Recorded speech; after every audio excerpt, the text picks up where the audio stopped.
Feeling like a shark in a shrimp tank. Big fish, small pond in the shrimp tank.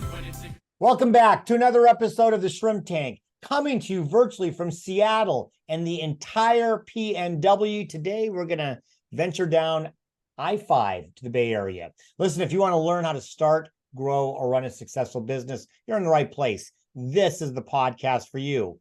This is where we say street smarts and book smarts collide. Hello again, everyone. I'm Dan Whedon, and my co-host and guest is my good friend Linda Popky.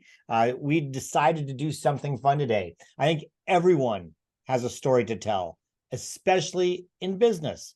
Now, whether it's improving the condition of a business or a company or an organization, or improving the life of an individual, we all have a lot to share. Today, I thought it would be a lot of fun to interview Linda as an expert in book writing, editing, ghostwriting, and more. Linda helped me a tremendous amount with my most recent book, Back Nine Walking.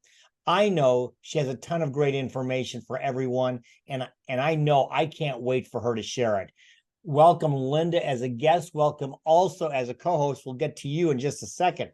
Everyone, you can find us wherever you get your podcasts. We're on iHeartRadio, Apple Podcasts, Google Podcasts, Spotify, SoundCloud, Stitcher, and YouTube. Linda, I can't go without you saying it. What are we? We are ubiquitous. Of course we are. And now open for business, our patron membership, the Shrimp Peelers, offering exclusive content to grow your business and enrich your life. You'll find access on our website at shrimptankpodcast.com/Seattle.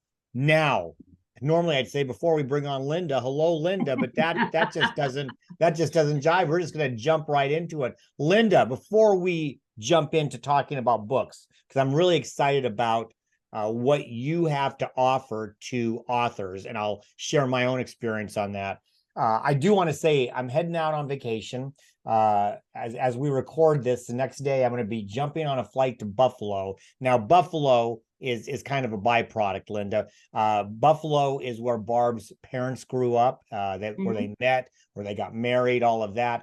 Barb's never been to Buffalo. She has lots of family there. We are going to Niagara Falls. I have a very cool opportunity to play in the United States-Canada Rotary Golf Tournament. And it's in the Ontario, on the Canada side of Niagara Falls. So we're going there. So we were going to Niagara. When I went to Denver last year, Barb didn't go. Niagara Falls changed that. I don't know if, nothing against Denver, beautiful city, but we're going to go hit Niagara Falls, which has been on both of our bucket lists. Have you been? I'm assuming you've been to Niagara Falls. I have. Yes. It's fun. And it's a good thing you're on the Ontario side, because the more interesting falls are the Canadian falls, not the American falls. I've heard that. Heard that. So, yeah, because I think you grew up in kind of near the Philadelphia-ish area. Northeast of Philadelphia. Yeah. So I figured you were there. And I know, Linda, just from our relationship going back, I think darn near 20 years, you've traveled a lot. I'm curious, is there still some place that's on your bucket list, whether it's in the United States or somewhere else in the world? Where do you still want to go? Well, I have not really gotten to Eastern Europe. So I've heard places like, the Czech Republic and Prague, and, I haven't been to Iceland. I haven't been to, any of those interesting places around there. I haven't been to Just Africa. a note, Iceland is not in Eastern Europe. I hope you know that. Iceland's not in Eastern Europe. I'm thinking there's Eastern Europe, and then there's Iceland, and then there's Africa. I haven't been to Africa either. I had to do a safari. Yeah. And I've been to a couple places. I've been to Argentina and I've been to Chile, but not the rest of South America. So all of those places are still on my bucket list. Well, put Colombia on the list. Colombia is beautiful. And I don't know that's where your family's from. That's right. That's right. I've been there many times. But I have been to Buffalo. I've been to Buffalo and I've been to Niagara Falls. So those I can check off. And just before we get started, I'm going to Iceland next month. There you go. Yeah, it's for a Phil Simchich, obviously part of our group. We found that Iceland was, believe it or not, less expensive to go to in total than like New Orleans, which New Orleans would be fun, but we thought Iceland would be a unique situation. I got a round trip, round trip from Seattle to Reykjavik in like 7.5 hours. So wow, that's great. That's great. I know. So we'll be doing that here soon. I'll show you the pictures. Now listen, or maybe I'll write a book. No, how's that for a segue? Look, Everybody, I've known Linda as a consultant. We've been in the same Alan Weiss consulting community. I joined in 2008. I think Linda was already there. So Yeah, Linda, I yeah, think we're on about year 15, I guess, if my math is correct, and right. we've known each other. And you're a marketing guru, but as of late, or not but, and as of late, it feels like you're doing a lot of work around helping people create really important nonfiction books. And I'll give my experience. I had written a few books before, and I'd gotten editors. And you have to kind of find somebody, you have to interview them, you have to have, there's kind of a style thing that you have to kind of go Mhm. through. Well, I hadn't had, I mean, I didn't even remember, terrible. I didn't even remember the name of the editor I'd used for my previous book several years earlier, to try to find her. But I knew you, and we were, I think we were doing the podcast, Mhm. and you mentioned, I was read your ads, and it's like, I think I need Linda. And so I wrote the book, but you edited it, and it was a Yeah. lot of fun because we were able to have communication back and forth. You knew my writing style, and what I think is so unique about a good editor is that there's this opportunity to say, "Hey, I'm going to help out in areas, whether it's grammar, whether it's finding that you said the same story in chapter 2 as you did in chapter 7, or something like that." But you making suggestions that keep it within the style of the voice of the writer, which I think is Mhm. really unique. But then you can also do ghostwriting. So I guess my lead question is, I know you've been marketing consultant for so many years. Where does the whole helping of the author, where does that book genius come from? Wow. Okay. So I guess I started my life as a writer. I mean, from the time I was very young and I first got published in elementary school and high school, I was the editor of my literary magazine and the high school newspaper. So I've always been a writer. In college, I actually wrote for the college newspaper and did some typesetting for them. So I've always been writing. And what I do with marketing is I create content. So I create compelling content, and it's got to be on brand, and it's got to be effective, and it can't be too salesy. It needs to be educational, informative. So I've been doing that a lot. And I wrote my own book, which was published in 2015. And I've written a couple of other things before and after that have been self-published. But what started to happen is people could say, well, could you write a white paper? Sure. Could you write this? Could you write that? Could you edit this? And so it just started to kind of be more and more and more. And then as we got into the pandemic, a lot of people said, that book that I either wrote and did nothing with, or I wanted to write, this is a good time to finish it.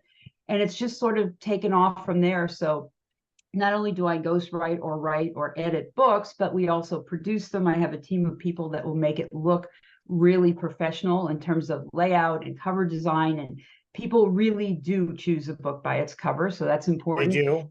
And we convert them to ebooks, and we can do audiobooks, and we can do the whole thing. So it just kind of grew from there.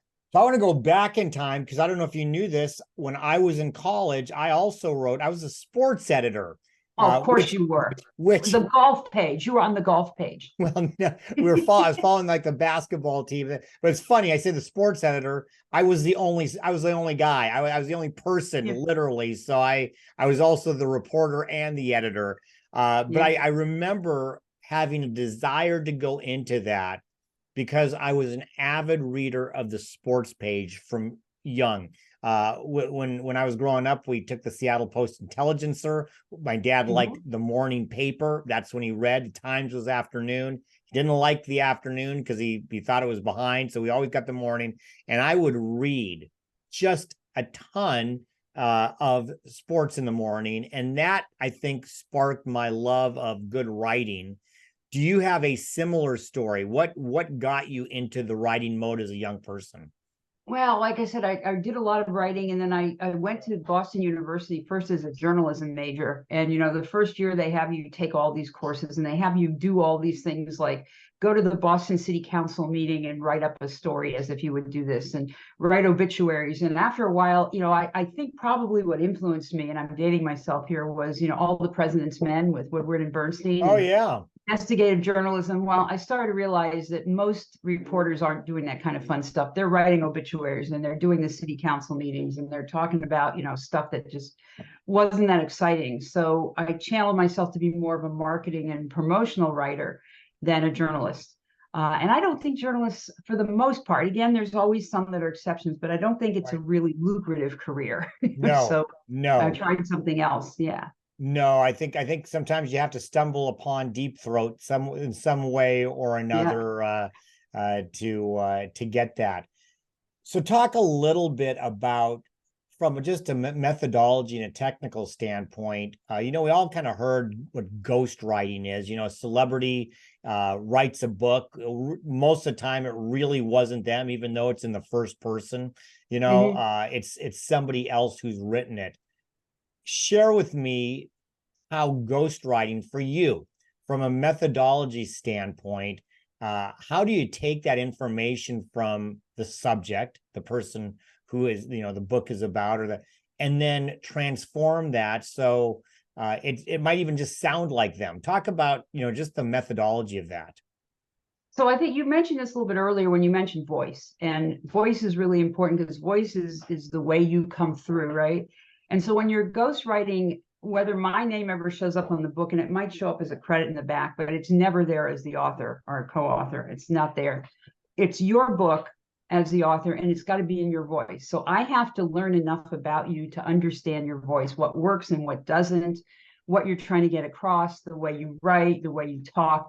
So a lot of this is interviewing the author and getting their, making sure I understand what they're going to do. In some cases, they've written some things, but they're not ready to write a whole book. So I can kind of pick it up from there. In some cases, some people want to write a book, but they just either can't write or think they can't write or don't have time to write. So we do interviews. We get onto Zoom and we hit record, and I ask questions. I say, can you talk me through this? Yeah. So once I sort of understand that, then I can start to write in their voice. So it's not me, it's not Linda writing, but I'm writing as if I'm Dan or whoever it is. So And it's almost like method acting a little bit, in a sense. little bit, yeah. Sense, you've done enough interviews, you've had enough conversations that you can really stylistically feel like you become them and writing in that style. Is that correct? It is. And you have to understand, people come from different parts of the US or different parts of the world, so they have different styles. Some people are more formal, some people are more humorous, some people are more kind of academic, and we try not to be too dry, but you have to understand who the author is and what kind of persona they have, and make sure that you get that across. And then comes the part of making sure I write it well, grammatically, sentence structure, that the plot, Right. not the plot so much as it's not fiction, but the entire book structure flows. But first, you've got to make sure that you're true to whoever the author is and to their voice. Well, speaking of the author, I'm curious as to your clientele. I know these are nonfiction. My easy answers are, these are all business. They might not all be business. Some could be autobiographies for all I know, or memoirs. Talk a little bit about your clientele. Are they normally business leaders, business professionals, business owners? Do you have people who are writing their memoirs or writing something of a legacy? Talk a little bit about the mix. Well, I only work with nonfiction to start Right. with. So it's nothing wrong. Fiction is wonderful, but it's a whole nother kettle of fish, and I don't do that. So I work with nonfiction. A lot of this is business. A lot of it is things around leadership or coaching or, developing, managing people. But a lot of it is other things as well. I have a couple of books about sustainability and climate change, one about how to be a better parent, one about innovation, teamwork. So there's all different things that come up. So how do I find people? Most of them are successful business people, but they're people who aren't necessarily looking to become the next J.K. Rowling or Dan Pink, right, or Malcolm Gladwell. They're not looking to make their living as a writer. They're writing because they either have a story to tell, which is important, or they want to create visibility for their company and credibility. So there are a lot of other reasons, that they want to have or they want to create a legacy. So I'm just starting to work on a book with an author who's redoing a book his father did 50 or 60 years ago about vintage cars. And he wants to go back and tell the story 50 years later about what happened and where things gone since then. So it's kind of a memoir in that sense, as well as kind of a resource on that industry. So there are all kinds of different things. And it really, but they're all referrals. People come to me, I don't even know, sometimes I don't even know who they are, and they say so-and-so and so-and-so said that you should work with us. So I have to also think there's a certain amount of coaching that you've got to do, because the hard part, and I know it was for me, the hard part was saying, okay, I'm going to come up with a table of contents. I think I'm going to come up, and I think this is what I want, and to try to put the bones together, because a lot of what I write, I just write. It's going to be a column, it's going to be an article, it's going to be a one-off. The whole structure piece of, even though it's not a whodunit, there's still got to be a flow. There's got to be a reason that it runs. Can you share a little bit about that before we go to our break? Yeah, absolutely. There needs to be a flow to the book. There needs to be, people are not like reading a number of facts. This happened and that happened and this happened and that happened. That's boring. So there's a couple of things. One is you've got to have a way to get people in. So it's what I call the burning platform. Here's why this is important. The world's on fire, and here's why you need to know. Here's why it's important. Here's why it's important now, and here's why I'm the right person to write it. And then you can get in, but you've got to have, whether there's a way to capture people, whether it's stories or interviews or facts or, all kinds of different things. Each chapter, each section needs to kind of keep me going forward. And one of the things that I have to tell people is you don't have to put every single thing you know into the book, right? Because people say, I know this and I know this and this. Well, then it's going to be 800 pages and no one's going to want to read it, not even your mother. So just tell people what they need to know, and, not necessarily everything you need to know. And you don't have to lecture people. Make it interesting, make it compelling. Break it up so we try not to have just straight text, but we try to have what we call sidebars, a little column on the side. Right. Might be an interview, might be an article, might be lists, might be graphics. When you wrote your book, you were very lucky to have a co-author, which was Captain Jack, right? Yeah. So Captain Jack was there at every chapter, and that made it more interesting. So those type of devices really make your story more compelling to read. So my goal is to make it as easy as possible for your audience to kind of capture and get what you want to get across. Well, Linda, you don't get to get out of hot or not. I know you like to ask a lot of hot or not questions. We're gonna do that. So we're gonna take a short break to hear from today's spotlight sponsor. And when we come back with our guest, Linda Popky, for our hot or not section of the show, we're gonna tackle the elephant in the room. She doesn't know what I mean yet, but she's gonna find out soon. Don't walk away. We'll be right back with more of the Shrimp Tank. Does this sound like you? I'd love to write a book, but I just don't have time. In fact, I'm not sure where to even start. Maybe you have a compelling story to share or a valuable advice for clients and prospects. If only you could get that story out of your head and into a published format. Think you don't have the time to write a book? Think you aren't a good enough writer to get your message across? Think this all sounds too overwhelming? Well, think again. At Leverage to Market Associates, we help aspiring authors transform that long-stuck book idea into an attractive published work. If you've written most of your book, we can help edit your work and drive it through the production process. If you're not sure where to start, we'll coach you through the creative process to organize your thoughts and create a compelling book outline. And if you're just not comfortable writing a book yourself, we can ghostwrite it for you. Contact Leverage to Market Associates Linda Popky for a complimentary evaluation of your nonfiction book concept today and bring your book to life. Well, Linda, I'm bringing us back. We're going to say welcome back to the Shrimp Tank, where we interview the best and brightest CEOs and business thought leaders in the greater Puget Sound area and, of course, beyond, down to the Bay Area today. Our guest today is my normal co-host, Linda Popky, and I'm going to put her through hot or not. I don't have to explain what you're about to do. You're probably wondering, what does he mean by the elephant in the room? I'm talking about AI, artificial intelligence. I got to believe that things related to creating content, including books and columns and white papers and all of that, People are plugging into Chat GPT or whatever they want, and doing that. So hot or not, AI when it comes to editing and book writing. It's hot and it's not. Okay. I guess the right answer. I would say caveat emptor, buyer beware, because there are some things it's good at and some things you need to be very, very careful about. For example, and this is actually the phrasing they use, ChatGPT and these tools can hallucinate, which means you give them a bunch of facts and you say, go, here's a prompt, and they make things up. Yeah. And if they make something up and you put it in a book, you're going to be the one that's responsible for that. You know, I've seen all kinds of bizarre things that ChatGPT made something up, or they grabbed a fact that was inaccurate.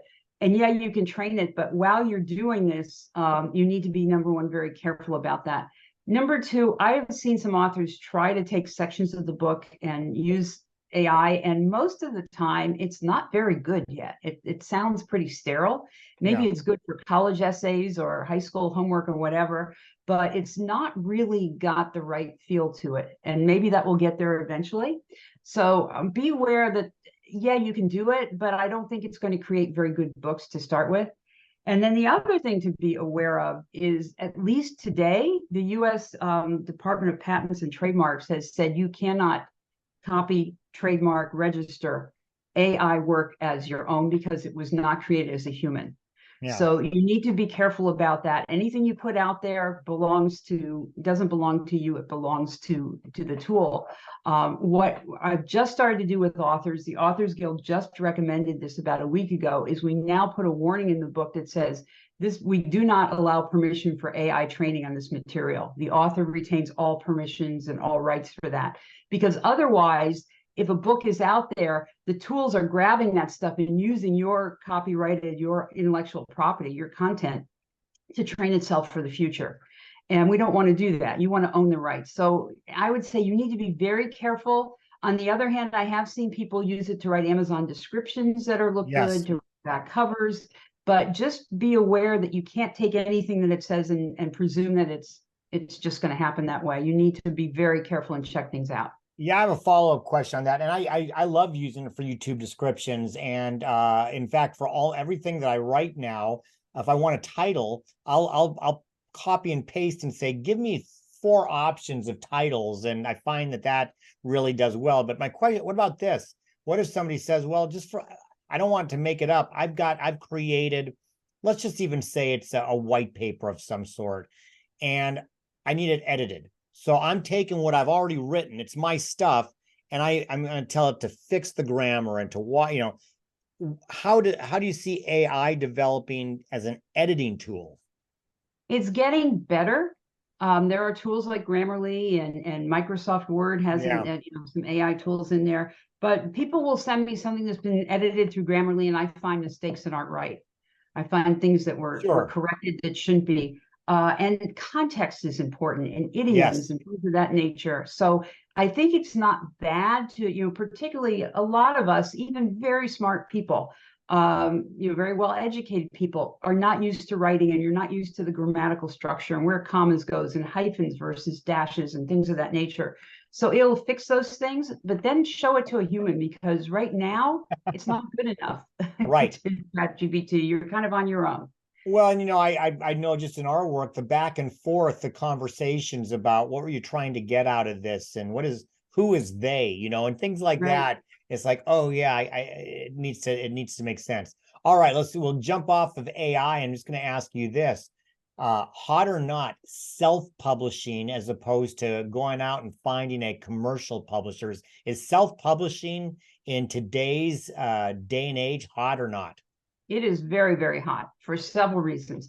One being that the number of commercial publishers and the number of books that they're able to produce in any given year is very small compared to the amount of people who want to write books.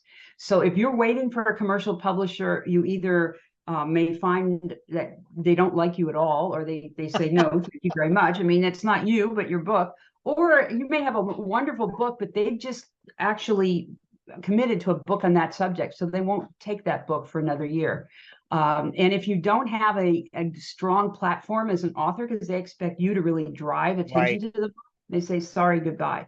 So meanwhile, you've got a wonderful book. It might be a very niche audience that that isn't going to sell thousands of books, but you have a topic you want to talk about. And it's timely. It's timely. Yep. And that's the other thing. It takes a lot. You got to figure a year to a year and a half from the time you first start talking to a commercial publisher until your book gets out the door. That's a long time. Self-publishing used to look kind of like garbage in most cases, right? It didn't look very good, and you know that both the quality of the editing and you know the quality of the printing and whatever. That's not true anymore. We have print on demand, which most books today are printed on demand. Yeah. And it looks just as good as anything that's came out of a high grade commercial publisher. Yep. Plus, you have people like me who are, we edit books and we create books to look as if they are as good as commercially published books. Yeah. We don't put up with any errors. We make sure everything's look right. We check everything. We put it through an ebook converter. We don't trust Amazon to do that themselves.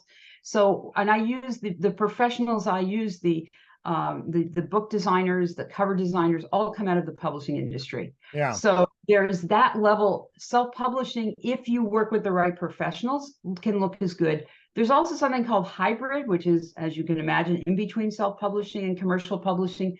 The difference being is that they will put it out under their own imprint or name, and they'll act as if they're a publisher. Right. I don't do, I put it out under your name, Yeah. but it's very similar in terms of the quality of the book.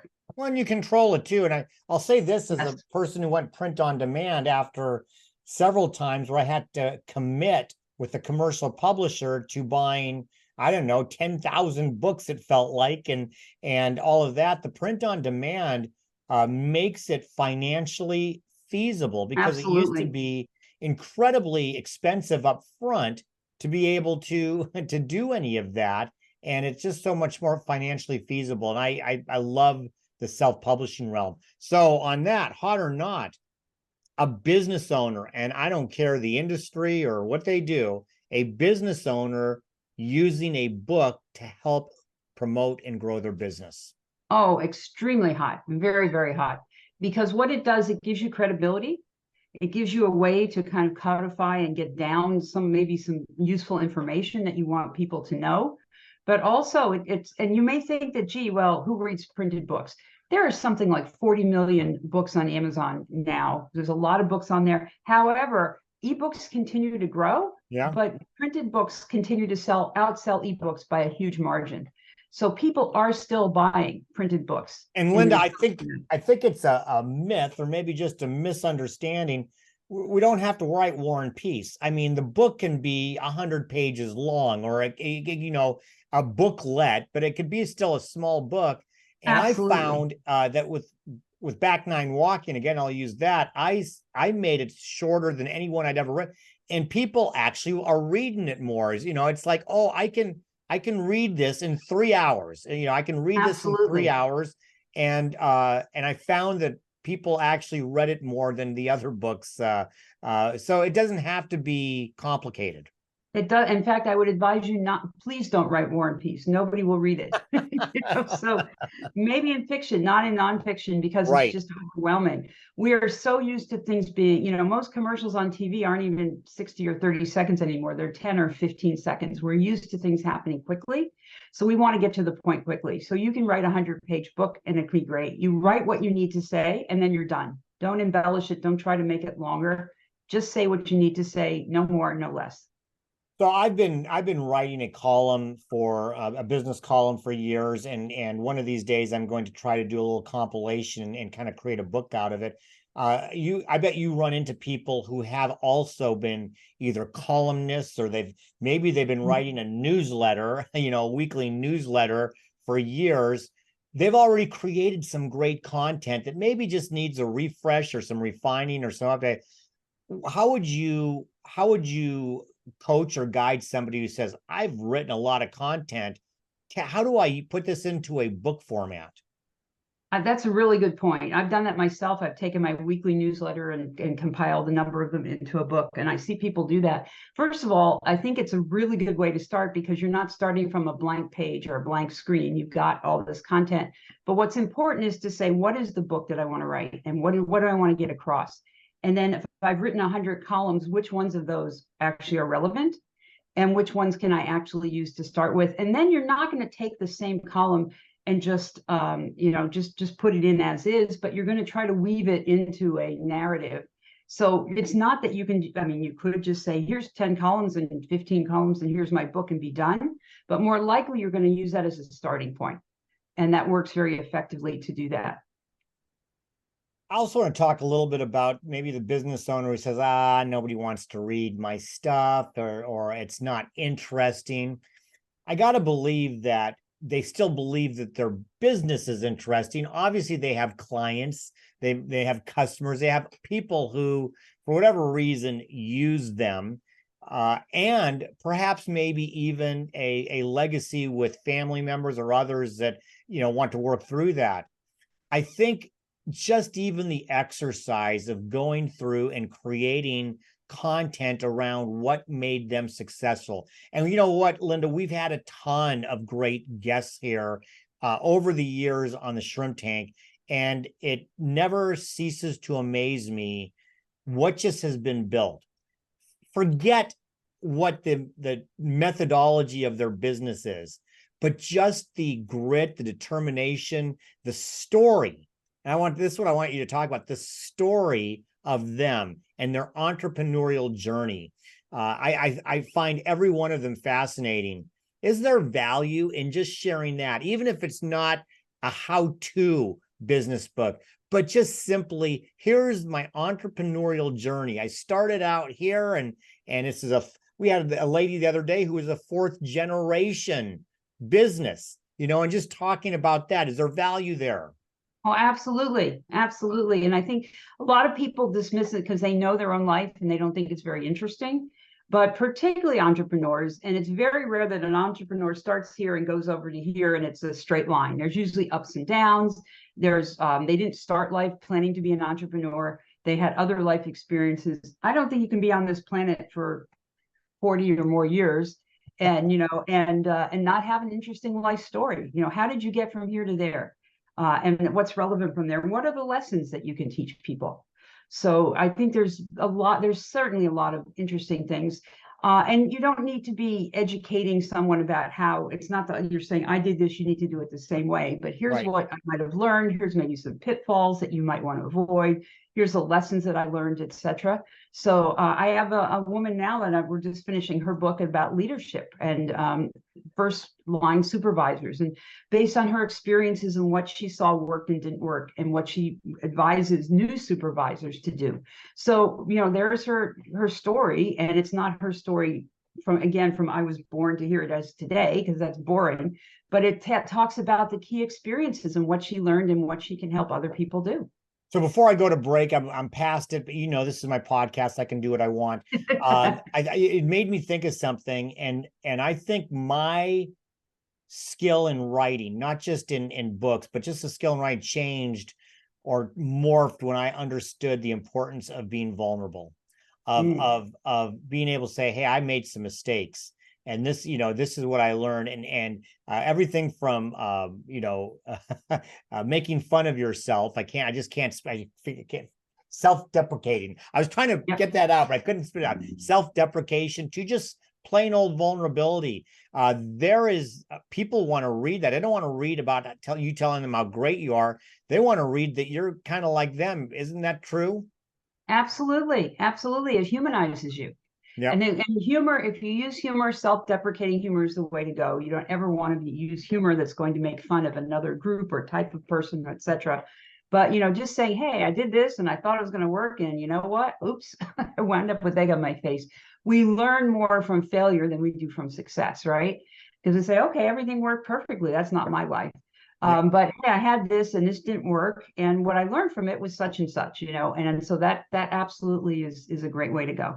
Well, speaking of vulnerable, we're going to make Linda answer some Plead the Fifth. So we're going to take our second short break to hear from our sponsors. And when we come back with Linda Popky for our Plead the Fifth section of the show, I'm going to ask a question that I know loves asking guests. And now she's going to be on the other end of it. So don't walk away. We'll be right back with more of the Shrimp Tank.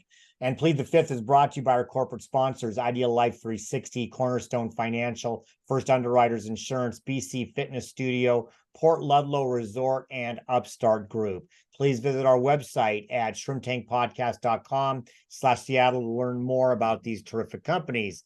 Now back to the show, and I'll bring us back. Welcome back to the Shrimp Tank, where we interview the best and brightest CEOs and thought leaders in the greater Puget Sound area and beyond. I'm Dan Whedon, and I'm talking with my fellow co-host and guest today, Linda Popky. Linda, let's just dive right into some Plead the Fifth. I know you asked this question a lot. It's one of my favorite.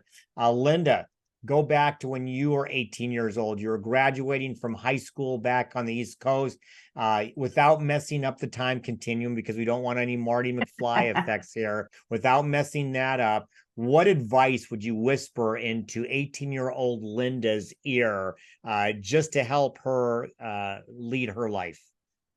Wow, that's a good one. I think it would be you can do all this, and ignore the short-term pitfalls. It's not going to be a straight line. You think you know where you're going to go and where you want to be, and that's not the way life works. And that there's going to be challenges along the way. There's going to be things you didn't expect, and things you're going to have to deal with. And in spite of that, you will survive and you will thrive, and just keep going and stay the course. All right, that's perfect. I love that. Plead the Fifth. And I'm going to use as your industry the book writing and the book selling and the book industry. What do you like most, and what do you dislike the most? What do you like and dislike most about the whole book writing and selling industry today? Okay, well, what I like the most is I only take on books and topics I'm interested in, so I learn a lot. And I help people get their thoughts and their ideas out to reach a much larger audience. So that's very rewarding. What I don't like, sometimes some of the details, people will get all the way through a book and then they look at the final galleys and they practically rewrite it. And it's like, it would be like, you're designing a car and you have the car coming off the assembly line. You decide you're going to add another window and another door.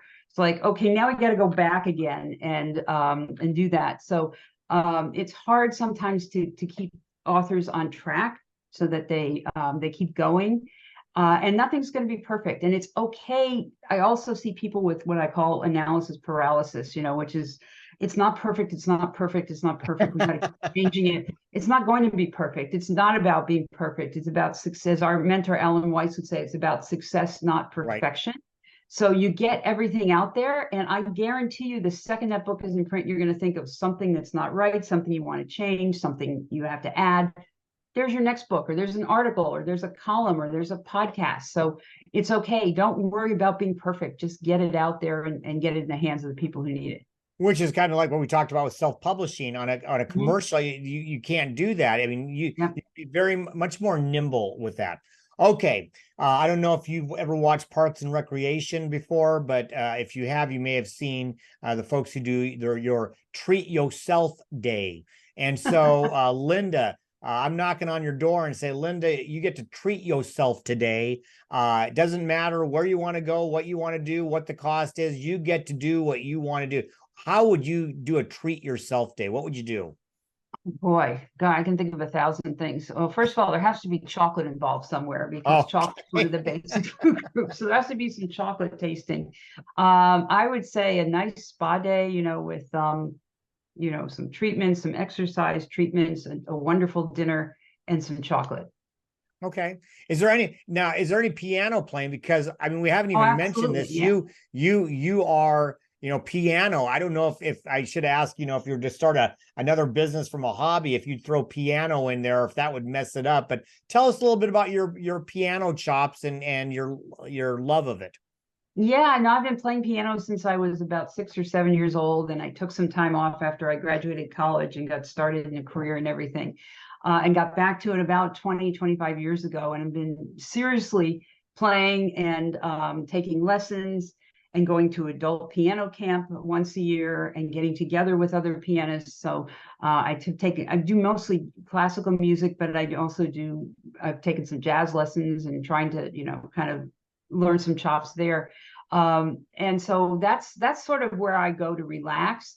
I thought about trying to make that into a business, and then I realized that, number one, I don't want to be a piano teacher or something of that nature. But if I try to turn it into a business, then it takes on a whole nother aura, and it messes things up for me. That's my go-to place when I need to go and relax and have fun. So that's what I do, is I play. Yeah. Good. Well, our last question for you, and I'm just going to throw this out in this way. We've heard that there's a lot of books that never get written, that the cemetery is filled with authors that never got that book out. And for some, maybe it's a fiction novel, but I think for many others, it can be as simple as their own life story, or their entrepreneurial journey, or their business, or whatever it is. What is your advice to that person listening or watching that in their mind is saying, yeah, I've been thinking about this? Because it's funny, you mentioned the pandemic. People said, I'm finally going to do it. Now we're past that and everybody's busy again. What is your advice for that person saying, yeah, I've got this idea and I'm going to get to it one day? What's your advice to them? Be like Nike and just do it. Just do it. I mean, don't worry about don't put yourself compare yourself to commercial authors that are selling millions of copies of books everybody knows. Get your story out there and get it out in any way, shape, or form. If you want, talk through it, talk into your iPhone or hit record on a recording like this, talk to someone else, get yourself a coach, just get your story out there. Because we do have a finite time on this planet, and we can't take the stories with us, because then they're gone. So leave it in a way that other people can appreciate it. And you have a story to tell. You do have a story to tell, and there are people that will want to hear it, but it's up to you to tell it. Wonderful. Well, you've told your story today, which I really appreciate. Somebody, that person you just talked to, they're going to say, first step is I got to call Linda. How do people get a hold of you, Linda? Okay, they can get a hold of me. They can go to my website, which is leverage2market.com, or they can reach me at linda@popky.com, Popky, or they can reach me on LinkedIn. Great. Well, Linda, it's been a pleasure. Thank you very much. Thank you to everybody who's been here and listening. We really appreciate you. Please like us on our Facebook page, our Instagram page. Join our patron only page, all of that stuff, especially Facebook, because we live stream every Wednesday at 12 p.m. Pacific. Make sure you catch all the replays on our website at www.shrimptankpodcast.com/Seattle. Our next show will be Wednesday, September 20th, where Edwin Eaton from iPro Building Services will join us. Monica Blackwood will be my co-host. In the meantime, be safe, be well, and be prosperous, because until next week, the shrimp is back in the tank. So long. I've been feeling like a shark in a shrimp tank. Big fish, small pond.